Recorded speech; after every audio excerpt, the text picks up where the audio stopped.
Merci de votre fidélité à notre antenne Émergence, un nouveau numéro. Bienvenue à tous et nous évoquons bien sûr dans ce nouveau numéro de votre émission ce thème déclaration des biens à avoir, la phase opérationnelle enclenchée, mobiliser les citoyens autour du processus de déclaration de biens et avoirs, informer et sensibiliser sur son importance et enjeux, susciter la confiance et l'adhésion des assujettis au processus.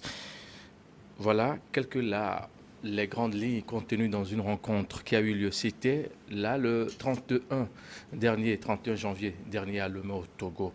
Nous recevons à cet effet le médiateur de la République du Togo, Madame Awanana Daboya. Avec elle, nous allons passer au pain fait tous les sujets qui ont bien sûr fait l'objet de débats, d'explications, c'est là, lors de cette rencontre. Madame Awanana Daboya, bonjour, merci d'être là. Bonjour, Comment va la République? très bien, elle se porte bien, Inch'Allah. Parfait. Vous avez eu à rencontrer la presse et autres acteurs. C'était le 31 janvier dernier à Lomé. Avant de vous donner la parole, nous allons devoir suivre ce premier élément qui, bien sûr, retrace un peu tout ce qui a été fait ce jour-là avec l'aide de la technique. Au nom du chef de l'État, Son Excellence M. Faure Essoz-Mnangagwa Singbe, au nom du gouvernement, et vous me permettez dans votre nom également que je déclare ouverte la campagne de sensibilisation et d'information sur la déclaration des biens et avoirs des plus hautes autorités au Togo et des hauts fonctionnaires. C'est le dernier verrou avant le démarrage d'une opération nationale cruciale en matière de bonne gouvernance qui vient d'être sauté. La campagne d'information et de sensibilisation initiée par le médiateur de la République est la phase de mobilisation des citoyens togolais autour du processus de déclaration des biens et avoirs. Cette disposition de l'article 145 de la Constitution fait référence aux hauts fonctionnaires et aux hautes personnalités de l'État. L'adhésion des citoyens est nécessaire à cette vision. C'est tellement simple qu'on demande à chaque haut fonctionnaire, à partir du moment où tu as un poste de responsabilité, de déclarer tes biens et avoirs avant et après donc cette charge-là, de manière que on peut donc jouer de la transparence, s'assurer de la probité, de l'intégrité et pourquoi pas de la très bonne gestion des deniers publics et des deniers de l'État. Processus intimiste mais important pour le renforcement de la transparence et la lutte contre l'enrichissement illicite, la déclaration des biens et avoirs doit se faire auprès du médiateur de la République qui rassure sur le respect des tests réglementaires en la matière. C'est des biens personnels, individuels que je vais avoir à répertorier dans de simples formulaires. Bien sûr, cachetés, fermés, mais il faut les loger quelque part. Il fallait l'acquisition de ce qu'on appelle les coffres-forts. L'assujetti fait sa déclaration sur un formulaire que moi-même, je n'ai pas le droit de vérifier. J'ai le droit de recevoir, de cacheter, de mettre en lieu sûr, garantir la conservation. Pour sa part, le gouvernement a été sensibilisé. Il a commencé à s'exercer. Aujourd'hui, l'ensemble des collègues et nous-mêmes et les plus hautes autorités de notre pays sont prêtes à faire leur déclaration de biens et avoirs dès que Madame le médiateur nous en donnera les dates de départ et les délais. Cette campagne de sensibilisation et d'information se fera sur toute l'étendue du territoire à travers des rencontres d'échange avec des représentants des institutions politico-administratives afin d'amener toutes les personnes assujetties à l'obligation de déclaration des biens et avoirs à emboîter le pas au médiateur de la République qui a déjà été soumise à cet exercice le 24 janvier 2022. Merci beaucoup à vous, Aïcha Atidjobo, pour le point de cette rencontre qui a eu lieu. C'était le 31 janvier dernier. Nous sommes bien sûr à Lomé, au Togo. Madame Awanana Daboya, en termes plus simples, sujet vers complément, c'est quoi la déclaration des biens? Merci beaucoup. Merci de m'inviter ce soir à l'émission Émergence. La déclaration des biens n'est rien d'autre qu'un inventaire de ces biens. Ces biens et avoirs. Les biens en général, il y a des biens actifs, des biens passifs. Donc les biens, c'est l'ensemble de ce que nous possédons en meubles et immeubles. Les maisons, les terrains, les comptes bancaires, les dettes, les fonds de société, les fonds de, comment on appelle ça, les fonds de société, les fonds de commerce et autres. C'est ça. Et il est demandé donc de les mettre en inventaire sur un papier mobile qui est un formulaire à remplir tout simplement et à venir déposer entre les mains du médiateur de la République. C'est ça la déclaration. Pourquoi faire donc la déclaration des biens et avoirs? Il faut faire la déclaration pour contribuer à la gestion saine des deniers de l'État. Nous avons dit au cours de notre discours et tout ça que l'objectif premier, c'est œuvrer à la gouvernance démocratique, mais aussi surtout à la gouvernance économique et habituer les gens à se former et à se plier à l'exigence de redevabilité. Vous avez des serviteurs de l'État qui reçoivent entre leurs mains dans leur gestion des budgets qu'ils doivent faire fonctionner. Il faut qu'ils puissent rendre compte à un moment donné et veiller à ce que ces fonds qu'ils gèrent soient consacrés effectivement aux projets destinés et non détournés sous forme donc d'enrichissement illicite. Et comment le saura-t-on si jamais Mathieu, en occupant ce poste à tel moment, a fait la déclaration des biens et puis par après il termine son parcours, 2 ans ou 3 ans à la tête de cette institution républicaine. Et quand on sait dans le même temps que la déclaration des biens est faite d'une façon un peu close, il faut juste cacheter, déposer. Oui. Comment le saura-t-on qu'en arrivant, il avait 25 francs et en partant, il part avec 1000 francs? On le saura, hélas, pas a priori, mais a posteriori. Mais le fait de ne pas le savoir a priori, et c'est à ça que vous avez abouti, que ce soit cacheté, clos et tout cela, ce n'est qu'un processus qui commence. Et il faut aller progressivement. Il faut aller progressivement. Aujourd'hui, nous n'avons même pas les moyens nécessaires pour dire donc à chaque déclaration, il faut automatiquement procéder à la vérification si c'est vrai ou c'est faux. Il faut aller progressivement. Nous venons de commencer. Par contre, le fait de faire cette déclaration au début, tous les ans et à la fin de votre mandat, et ce n'est que 3 ans après que vous serez libéré, voyez-vous un peu, 3 ans après que vous avez cessé le mandat, que vous pourrez être libéré donc de cette contrainte. Vous savez, il n'y a jamais de méfaits cachés. On le saura. Pour l'heure, c'est tout ce dont on dispose. C'est ce que dit la loi aujourd'hui. On ne peut pas vérifier au début. Et s'il n'y a pas de poursuite judiciaire contre vous, on ne peut pas vérifier. Mais vous ne pourrez avoir donc liberté donc d'être libéré donc de cette contrainte-là de gestion saine que 3 ans après que vous auriez cessé la fonction. C'est la fonction oui. que vous avez eu entre-temps oui. à occuper. Oui. Alors, il s'agit de combien de types de déclarations? 3 types. 3 types, 3 types. Dès le début, donc les jours prochains, tout ce que nous aurons enregistré s'appellerait des déclarations initiales. Okay. Ensuite, chaque année, il faut renouveler. Ça s'appelle les déclarations modificatives. Parce qu'on estime qu'en 1 an, vous avez pu augmenter votre chiffre d'affaires pour un commerçant. Oui.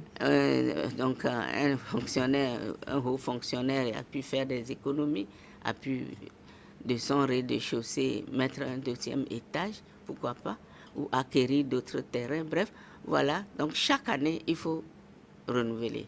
Ça s'appelle déclaration modificative. Et à la fin du mandat, par exemple, chez moi, c'est 3 ans, renouvelable une seule fois. Donc, à la fin de ce mandat, il faudrait aussi faire sa déclaration définitive et attendre 3 ans avant d'être libéré de la contrainte. 3 ans après. On détruit cette déclaration. Quel bien faut-il déclarer? Des biens consommables? Non, consommables, non. Il y a ce qu'on appelle en droit les biens meubles et les biens immeubles. C'est déjà quelque chose. Les biens meubles, c'est ce que nous avons là, nos véhicules et autres bateaux si on en a. Pourquoi pas aéronefs? Oui. Ah oui? Ah ben oui, il y a des gens qui en ont. Il y a des gens, je ne sais pas si les Togolais en ont, mais il y a des gens qui aiment ça. Les aéronefs et autres, les comptes bancaires et autres, c'est les biens meubles, ça. Il faut aussi déclarer ses comptes bancaires. Ah oui. Mais pourquoi? Courant, épargne et même d'assurance vie. Ah mais peut-être c'est là-bas que vous mettez assez de fonds. Il faut déclarer. En tout cas, c'est ce que dit la loi. Et bien maintenant, les biens immeubles que sont les maisons et les terrains, même les terrains nus, voyez-vous. Mais comme il y a deux catégories d'assujettis, ça dépend si les terrains répondent aux conditions de prix ou bien les valeurs qu'on a données, donc pour lesquelles il faut le faire. Justement, comment cette déclaration est faite concrètement? Concrètement, il s'agit d'un formulaire que le gouvernement a adopté, que nous, au niveau du bureau du médiateur, nous vous invitons à prendre ce formulaire et à le remplir. Ça contient des feuillets, plus de 4 à 6 pages. Toutes les questions sont énumérées là-dedans, avec des cases à cocher. Et si vous n'avez pas de réponse aussi, vous le dites. La fois dernière, des gens ont trouvé même que les feuillets sont insuffisants. Ah oui. Donc, si vous voulez si vous voulez mettre des intercalaires aussi. Tant mieux. Ok. Les Togolais sont assez riches, je crois. donc, vous remplissez. La première page, c'est l'identité. Les questions d'identité, nom, prénom, adresse, tout un tas d'histoires. Y compris vos enfants, votre conjoint. Jusqu'à au dernier feuillet où, comme dans les banques, on met lu et approuvé, vous engagez votre honneur, que tout ce que vous avez raconté dedans est vrai et vous signez. Ça, c'est ce qu'on appelle la formule, disons, la déclaration physique. Il est prévu dans la loi qu'avec le temps, on pourrait faire sa déclaration sous forme électronique, mais on n'en est pas encore là. Parce que là aussi, il faudrait réunir le moment venu les conditions. Donc, mais voilà comment ça se fait. C'est sur une feuille qu'on appelle formulaire. Il y a formulaire A, formulaire B, suivant que vous appartenez à l'une ou l'autre catégorie d'assujettis. S'il s'agit de remplir juste des formulaires, ça et là, et venir déposer au niveau du médiateur de la République. Que vous n'êtes même pas obligé vous-même de venir. Vous pouvez avoir un représentant. Et que vous pouvez envoyer. Que vous pouvez envoyer. Seulement dans la gestion administrative de la chose. Vous savez, pour toute institution, organisation, il y a ce que nous appelons un règlement de procédure. Oui. Donc, notre règlement de procédure, déjà la loi dit que le médiateur aura à ses côtés un assesseur et un greffier. Donc, quand vous venez ou si votre représentant vient, qui se présente, je viens, je suis monsieur Mathieu, je ne connais pas ton nom. Mathieu Gaye. Voilà, et PDG de je ne sais plus quelle société, et je viens faire je pense que les gens éprouveront du plaisir à venir.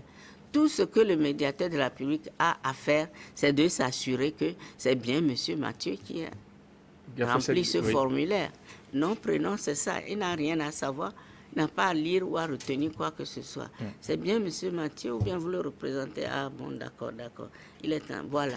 Et il va à la dernière page. Ça, c'est le règlement de procédure qui le dit. Hein. Ce n'est pas la loi. Il va à la dernière page. Ah oui, d'accord. Oui, il a pris l'engagement. Il a signé. Très bien. On referme. On lui donne. Lui-même, il met dans l'enveloppe que le médiateur lui tend. Il ferme lui-même. L'huissier qui est là doit mettre le cachet. Vous savez, les cachets d'huissier, ça vaut hermétiquement fermé. Et le greffier dresse un procès verbal. Tel jour, à telle heure, M. Mathieu a comparu et a fait ceci, ça. En double exemplaire, on vous donne une copie et on garde une copie dans notre secrétariat. Alors, comment est-ce qu'on peut être sûr de ce que cette déclaration elle a été bien faite? Bon, entre-temps, on aurait Qu'est-ce que vous appelez bien faite? Bien faite, c'est ça que je vous dis. Oui, bien faite selon le règlement, à votre niveau. Au niveau du règlement de procédure, bien fait, c'est que c'est rempli. Oui. Il est clair que si la première page, je vois des cases qui ne sont pas remplies, donc vous mettez par exemple monsieur Mathieu. Mathieu qui? Vous n'avez pas mis le prénom, la case est là. Vous n'avez pas mis votre date de naissance. C'est exprès que vous ne l'avez pas fait. Et si je mens dans cette déclaration-là? Là, je ne suis pas amenée à... C'est pour ça que je vous dis que la première page me suffit. L'identité de la personne. Et la dernière page, son engagement sur honneur. Vous savez ce que ça coûte. Mais à l'intérieur, toutes les questions qui vont vous être posées là, je n'ai pas à savoir. Je n'ai pas à savoir. Puisque je n'ai pas la compétence de vérifier la véracité de ce que vous avez dit. Pour l'heure, la loi ne me donne pas la compétence de vérifier la véracité de ce qui a été dit dedans. Vous comprenez ce que c'est? Est-ce qu'il veut dire que la personne a au moins jusqu'à 3 ans avant d'être... S'il finit son mandat, oui, au bout de 3 ans, il est libéré. Oui. Maintenant, si on vérifie dans la déclaration et il n'y a pas de la bonne foi... On n'a rien à vérifier. Tant qu'il n'y a pas de poursuite judiciaire, on n'a pas à vérifier. La loi ne donne pas droit à vérification, pour le moment. Il faut que ce soit clair. Donc la personne doit être préalablement poursuivie et puis on va essayer de jeter un coup d'œil maintenant dans la déclaration. On ne peut pas essayer. Si la personne fait l'objet d'une poursuite judiciaire, le procureur de la République ou le juge d'instruction, ça dépend à quel niveau donc se trouve le dossier, demande au médiateur de la République d'avoir accès à ces déclarations. Et doit motiver, c'est-à-dire donner les raisons pour lesquelles on me demande, moi, de donner droit à jeter un coup d'œil sur cette déclaration. Suffisamment motivé, moi aussi je prends une décision motivant pourquoi je refuse ou pourquoi j'accepte. Je ne sais pas si on se comprend. On se comprend, madame. Voilà. Alors, justement, cette déclaration concerne que les nationaux ou ceux qui sont des étrangers dans ce pays où... Oui, ça concerne les Togolais, les nationaux. Et ce n'est pas n'importe qui, c'est les hautes personnalités. On est peut-être passé trop vite là-dessus. C'est déjà la Constitution de 1994, bien sûr, modifiée, donc tout dernièrement en 2019, donnant donc les compétences aux médiateurs. Oui. Mais déjà, dans cette Constitution, à un article donné, je crois 145, a cité nommément les personnalités qui sont assujetties à déclaration. Vous pourrez vous reporter. À commencer par le chef de l'État, Premier ministre, les ministres des gouvernements et tout ça, c'est donc les responsables des institutions de la République. La 145 a tout énuméré. Et maintenant, en additif, la loi organique relative à la Constitution a encore donc énuméré ceux de la deuxième catégorie. Vous voyez ce que c'est? Donc, ce n'est pas n'importe quel Togolais de la rue. C'est les hautes personnalités, les hauts fonctionnaires et les autres élus, et les partis politiques aujourd'hui. Les sociétés d'État, du moins les sociétés civiles, les sociétés d'État, bien sûr, la société civile, certaines sociétés civiles, notamment en ce qui concerne les partis politiques et les sociétés civiles, il faut bien préciser que c'est ceux qui sont subventionnés par l'État. C'est très important. Ce n'est pas n'importe quel parti politique.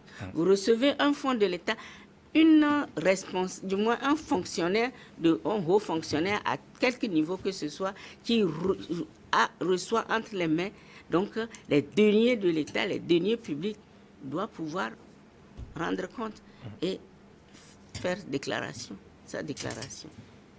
Vous avez eu à toucher ce point concernant bien sûr la protection de ces et conservation des déclarations des biens à voir. Vous voudriez bien revenir un peu là-dessus pour qu'on ait un peu le cas net? L'homme de la rue s'est dit qu'on a mis du temps. Entre, si je peux parler ce français, entre la votation de la loi donc, et la première mise en œuvre qui est celle qui concerne la disposition qui m'oblige, moi, en tant que médiateur. Vous vous imaginez, c'est moi qui suis dépositaire. C'est le médiateur de la République qui est dépositaire de toutes ces déclarations. il faut bien commencer par soi-même. Donc la loi a impérativement imposé au médiateur de la République, dès qu'elle est votée, dans les 90 jours, elle doit prêter serment. Dans les 90 jours, elle doit faire sa déclaration. Donc, depuis que vos collègues des médias et tout ça savent que j'ai fait ma déclaration le 24 janvier dernier, ils trouvaient le temps long. Mais je vais commencer avec quoi? Du matériel. Et entre autres matériels, il est question, vous savez, les déclarations, c'est quand même des pièces confidentielles. Ah oui. Ultra confidentielles. On remet là-dedans donc des droits fondamentaux de l'homme, qui est le droit à avoir des biens et aussi le droit à avoir la confidentialité de ces biens-là. Je ne vais pas me lever et puis dire, bon, venez, vos fonctionnaires et autres personnalités, faire votre déclaration. Je vais les mettre où? Il me faut un minimum de matériel, surtout le matériel de conservation.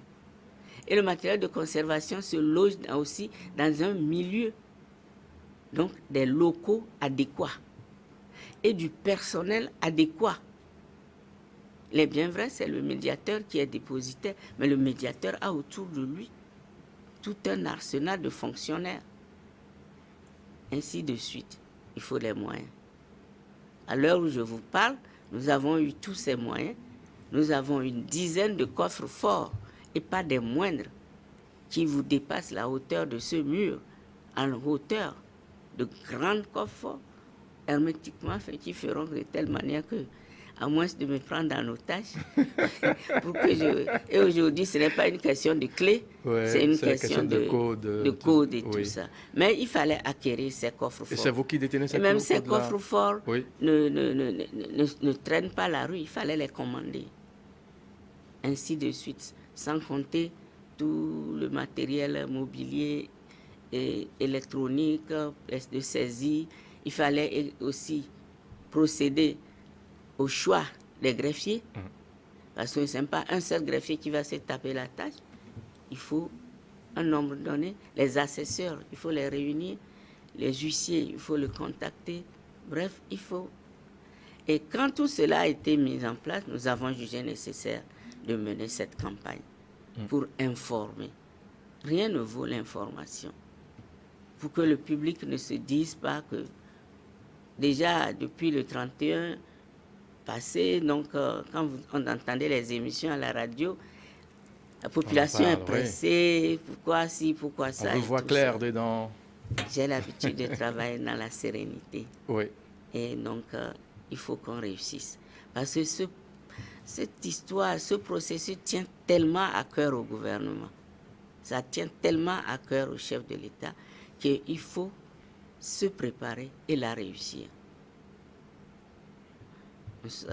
Est-ce qu'il y a déjà de bonnes volontés qui s'annonçaient là pour faire cette déclaration? C'est pas une question de bonne volonté. C'est une façon de dire aussi. Si vous êtes haut fonctionnaire, ce n'est pas une question de bonne volonté. Nous, comme ça, on n'est pas vraiment concernés, non? Non, je ne crois pas que tu sois haut. Moi, j'ai envoyé le courrier à ta hiérarchie. Oui. J'ignore si tu fais partie. Il faut que je sorte ces courriers. Parce qu'on n'est pas resté bras croisés. J'ai écrit, j'ai échangé avec tous les corps, les hiérarchies de ceux que j'estime être les assujettis. Aujourd'hui, j'ai réuni plus de 4000 assujettis qui me sont venus département par département, ministère par ministère, société par société et tout ça. Donc, a priori, tout le monde a la bonne volonté. À nous maintenant, au bureau du médiateur, de nous organiser et d'inviter. Voyez-vous, ce n'est pas du travail à faire dans la pagaille. D'inviter classe par classe, rang par rang, tel jour, tout ça. Mais déjà, il y a de très bonnes volontés qui se dessinent. Par exemple, je ne trahis rien. Je sais que les deux porte-parole du gouvernement sont pressés. Ils sont pressés de venir faire leur déclaration. Le professeur Ayouadan Koda et le ministre Trimois. Voilà. Ils sont très pressés. Ah oui? Oui, il y a du quoi. C'est des hommes de droit. C'est eux qui vont... Non, ce n'est pas parce qu'ils sont de droit. Ils maîtrisent... C'est à eux aussi donc, de porter l'information. Oui. Puisque vous l'avez déjà fait, Oui, mais Donc, il n'empêche. la voie est déjà balisée. Oui, mais c'est aussi un coordonné. C'est le gouvernement. Oui. C'est normal que les porte-paroles viennent faire des choses et rassurent les autres. Et vous, vous avez fait votre déclaration à qui? Le 24 janvier À dernier. qui? À qui? Devant la Cour constitutionnelle, c'est ce que dit la loi. Et c'est la Cour constitutionnelle qui reçoit. Et il a reçu, et devant moi, il disait même qu'il faut que je lui donne l'argent pour acheter un coffre-fort. Rien que pour ça, on a rigolé. Et ma déclaration modificative arrive. Ah oui? Oui, parce que ça fait 1 an. Il s'est passé beaucoup de choses, donc il faut encore modifier. Peut-être que ça a diminué, vous n'en savez. Avec tes sœurs qui ne veulent pas finir les études éternelles, là. Donc, peut-être que ça a diminué. Oui. Il faut le faire. C'est en âme et conscience d'abord. Un bon citoyen. Nous avons une loi même qui est assez cool pour le moment. Personne ne voit. On y met là-dedans. Et puis on est tranquille. La durée, bien sûr, de la conservation des 3 biens à voir. 3 ans. 3 ans. Et ces 3 ans passés, on fait quoi? On détruit. On détruit, hein? Pour éviter que les uns et les autres, que ça passe des mains à main, on détruit. C'est la destruction. Destruction pure et simple, hein? Oui, c'est mieux. La loi, c'est ce que la loi recommande. Il n'y a pas à conserver ça quelque C'est part ce pour que- l'histoire, non, c'est ce que la loi... Je vous dis que c'est des droits confidentiels. Oui. Donc, on ne peut pas conserver ça quelque part. Puisqu'on a mis 3 ans. Si pendant 3 ans, une poursuite judiciaire n'a pas abouti, ce n'est pas la faute au déclarant, encore moins au médiateur. On détruit. De telle façon que je trouve que c'est la meilleure façon. Même retourner ça au déclarant, c'est risqué. Ce qu'il a mis là-dedans, c'est possible que même sa propre famille ne sait rien. Surtout vous, les Africains, avec votre polygamie. Il ne voudra pas que, voilà, que les enfants, donc, c'est pas moi, s'ils sachent ce qu'il y a et là et tout ça, parce qu'il veut se cacher derrière un testament demain, ou bien de faire des noms avant et tout ça. Même lui. Alors, quand vous expliquez les choses, tout récemment, vous avez eu à toucher un point. S'il n'y a pas une poursuite judiciaire, 3 ans après, il faut qu'on détruise purement et simplement. C'est cette déclaration des biens et avoirs. Et est-ce qu'on ne sera pas tenté de voir des gens qui vont nourrir des ambitions un peu déplacées quand on sait que celui-ci a occupé tel poste et puis on commence par lui faire des choses, des déclarations, enfin des poursuites judiciaires, c'est là pour voir un peu dans son dossier que vous avez à votre niveau. Non, mais c'est ce que je dis. Une poursuite judiciaire est basée quand même sur quelque chose. Dans le cas dont nous parlons, c'est certainement, vous faites allusion à une dénonciation. Vous n'avez pas vu la déclaration. Vous vous levez seulement, vous dites, ah, vous savez, monsieur Mathieu, je ne sais pas ce qu'il a mis dans son truc, mais est-ce qu'il a mis dedans qu'il a un compte en banque en Suisse, par exemple? C'est un Tout bon ça. rêve, hein? Ce n'est pas le problème, ça ne regarde pas le médiateur. Mais vous allez devant le parquet pour le dire. Ou le cas d'école que je peux prendre, c'est qu'on sait pertinemment que ce monsieur aurait, ou cette dame aurait détourné de l'argent quelque part. Et peut-être l'enquête préliminaire a commencé. Il faut bien que ça aboutisse.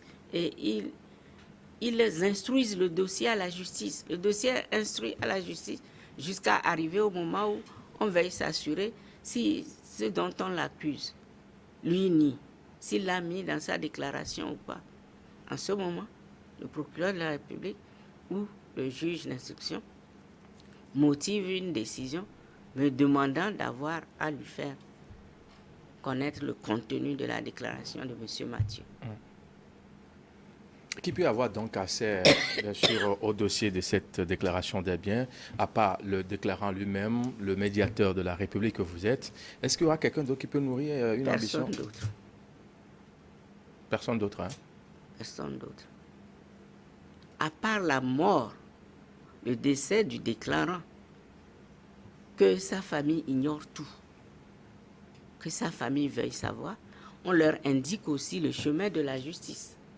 C'est là, procureur et juge d'instruction aidant, ils vont s'assurer de ce que le bien fondé de leur demande et me demander d'avoir. Et même là, ce sera une copie. C'est confidentiel. et c'est individuel. Est-ce que vous êtes d'accord? Parfait. Peut-on refuser Pardon? Peut-on refuser de faire la déclaration des biens à avoir? Je me lève, je dis, bon, Madame Awanana, Daboya et son équipe, ils le font, bon, tant mieux. Ça n'est pas mon affaire, je suis dans mon coin et je suis là, je vous regarde faire. Je peux m'en passer de le faire? Non. Vous êtes assujetti, vous ne pouvez pas refuser. Vous êtes obligé, c'est une obligation républicaine. Vous êtes obligé, vous ne voulez pas. Voilà encore des cas d'école. Il ne veut pas, il ne va pas le dire. Encore moins à son chef hiérarchique. Il ne va pas dire qu'il ne veut pas. Mais le médiateur vous invite à faire votre déclaration. Vous ne le faites pas. Généralement, chez nous, tous les 3 mois, on réitère la demande ou l'invitation. Une deuxième invitation. Allô, monsieur Mathieu, ça va? Mais vos collègues de toute la société sont passés sur la liste, il vous reste. Qu'est-ce qui ne va pas? Vous êtes en voyage, vous êtes empêché? Non, non, madame, je vais venir une fois. Non, madame, je vous ai dit que je vais venir 2 fois. 3e fois, nous constatons et nous prenons acte de ce que vous n'offrez pas la bonne volonté. Et là, nous instruisons l'affaire. Nous ne concluons pas carrément au refus. Ah oui? Peut-être, non, nous instruisons l'affaire. Nous irons jusqu'à vouloir vous rencontrer comme ça. Pour que vous me disiez face à face que moi, je n'ai pas envie de faire. Cette histoire de déclaration, je ne suis pas d'accord. Je n'ai rien à cirer. Je n'ai rien à voir avec quelqu'un. À ce moment, nous concluons au défaut de déclaration. Et ce défaut de déclaration, systématiquement, ça vous fait tomber de votre siège de responsable, de haut fonctionnaire. Vous perdez tout. Les avantages. Et vous subissez les inconvénients également. Donc, personne ne peut refuser. Et puis, nous sommes quand même, c'est pour ça qu'on parle, c'est une obligation républicaine, mais aussi un devoir citoyen.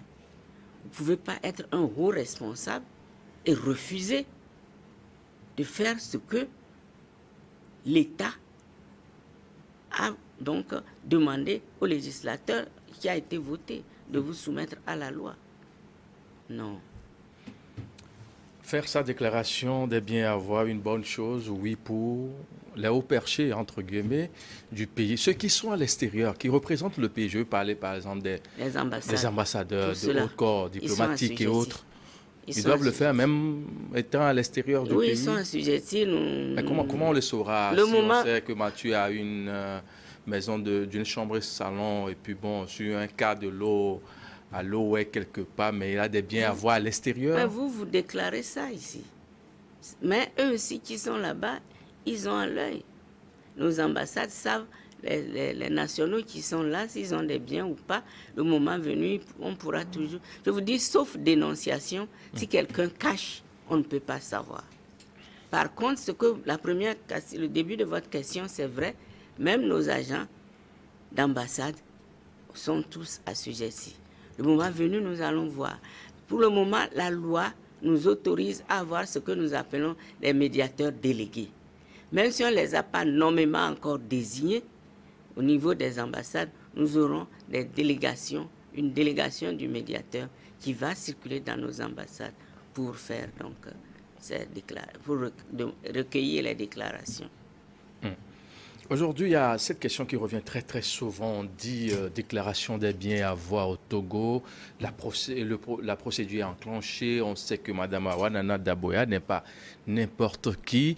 On a vu certaines autorités, entre guillemets, on dit, ben lui là, il est trop riche, il est assis à ça, et c'est peut-être le moment de le voir devant vous et avoir une idée de ses biens. Mais aujourd'hui, quand vous nous faites savoir que le contenu, on ne peut pas envoyer assez. Les gens vont se dire, mais à quoi cela va servir concrètement? Ça sert beaucoup aussi. Figurez-vous que le fait même que la loi soit en cet état aussi, ça fait crisper des dents.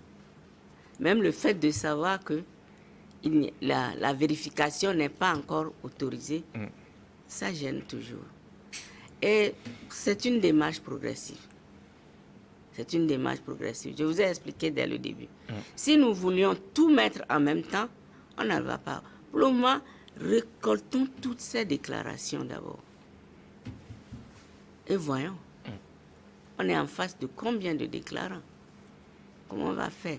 Et la loi, elle est progressiste. Elle est susceptible, donc perfectible. Certainement, on en viendrait à ce niveau. Pour le moment, contentons-nous de cela. Quel est donc le délai de prescription des infractions relatives à la déclaration des biens et avoirs? C'est forcément les 3 ans. C'est forcément les 3 ans et ça s'arrête là. C'est forcément les 3 ans.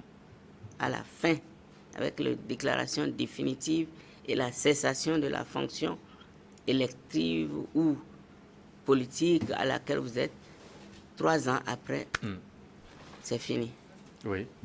Donc, au cours de ces 3 ans, on a peut-être toutes les chances possibles de voir un peu clair dans les dossiers juste après l'occupation après avoir quitté ce poste-là, dans tout son ensemble. Aujourd'hui, c'est clair dans la tête des uns et des autres parce que vous avez eu à rencontrer la presse dans tout son ensemble et l'information est passée, raison pour laquelle nous vous recevons sur ce plateau. Mais il y a toujours ces Togolais qui se demandent, on est à une phase Début. du début, on est au début, oui, mais rester dans cette procédure-là, dans ce processus un peu embryonnaire jusqu'à quand? C'est ce que je vous dis. Peut-être faudrait se tourner vers le gouvernement et je suppose que vous allez rencontrer le gouvernement après moi, puisque c'est lui qui fait les propositions de loi. Ensuite, vous tournez vers l'Assemblée, s'ils ont une proposition d'amendement. Mais je crois que le fait que le public revienne là-dessus, le gouvernement en est conscient. Le gouvernement en est conscient. Et très vite, ça va évoluer. Je suis certaine. Madame Awanana Daboya, on est pratiquement à la fin de notre entretien. Qu'est-ce que vous aurez aimé dire au peuple togolais que je n'ai pas pu demander à travers mes questions? Avant le peuple togolais, il y a une tête, il y a un chef, c'est le gouvernement. Oui. Avec encore à sa tête, lui, le chef de l'État. Ah, lui aussi doit passer au voir. Hein? Oui, la loi l'a énuméré. Le Passer me voir ou pas, en tout cas, il doit faire sa déclaration. Le PR même. L'article 145 énumère haute personnalité, le président de la République, le premier ministre, le président de l'Assemblée. Lisez l'article. Ce n'est pas moi qui invente. Donc, moi, comme mot de reconnaissance, c'est d'abord au chef de l'État. Parce que sa volonté politique, là, c'est affirmée. On parle de volonté politique des dirigeants et tout ça.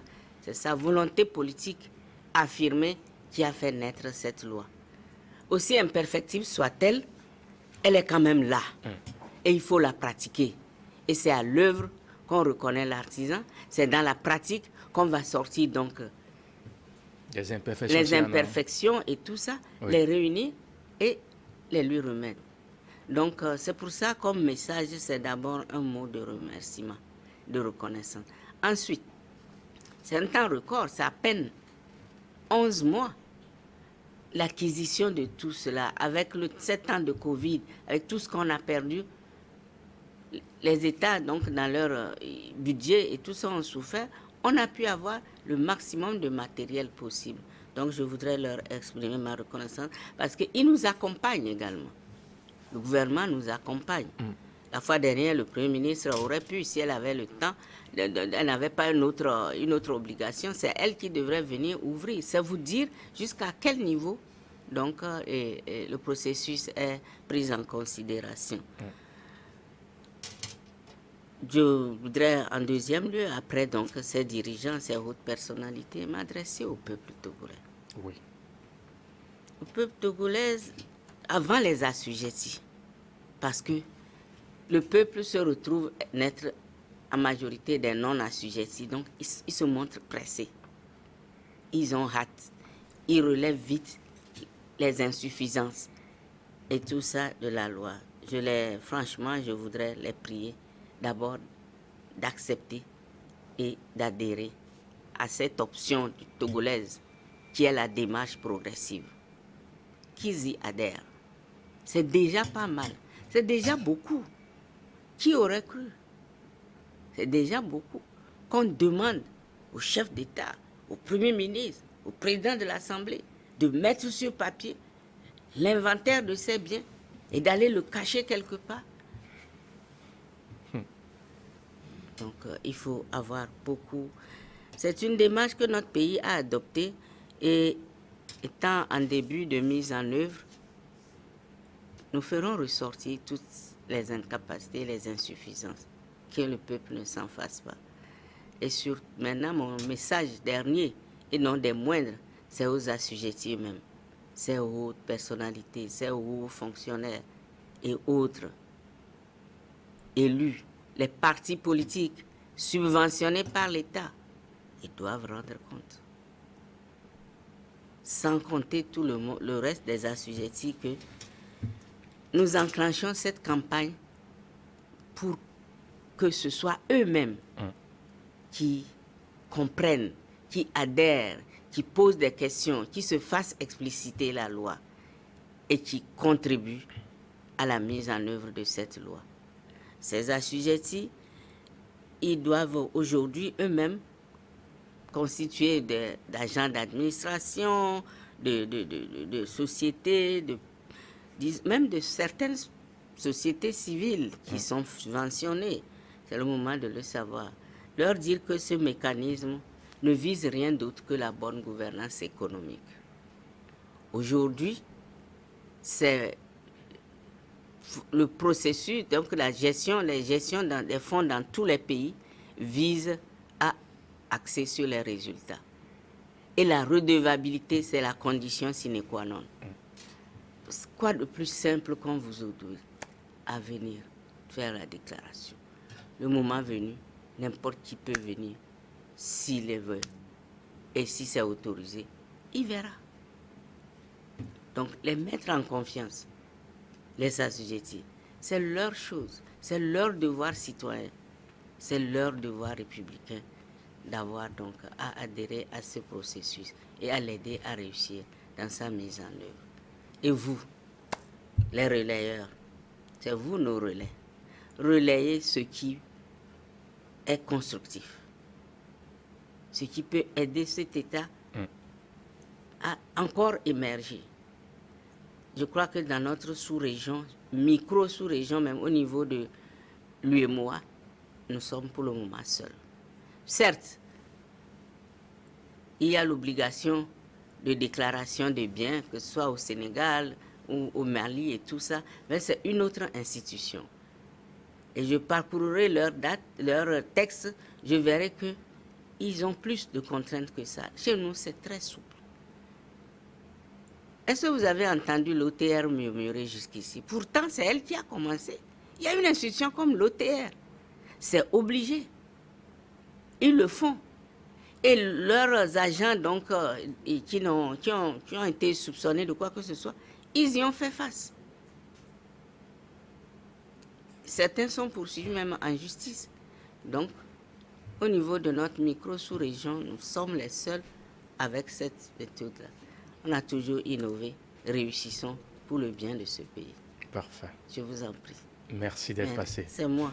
Vous êtes Madame Awa Nana Daboya, médiateur de la République togolaise. Messieurs, mesdames, merci pour votre fidélité. On se donne rendez-vous pour un autre point très prochainement.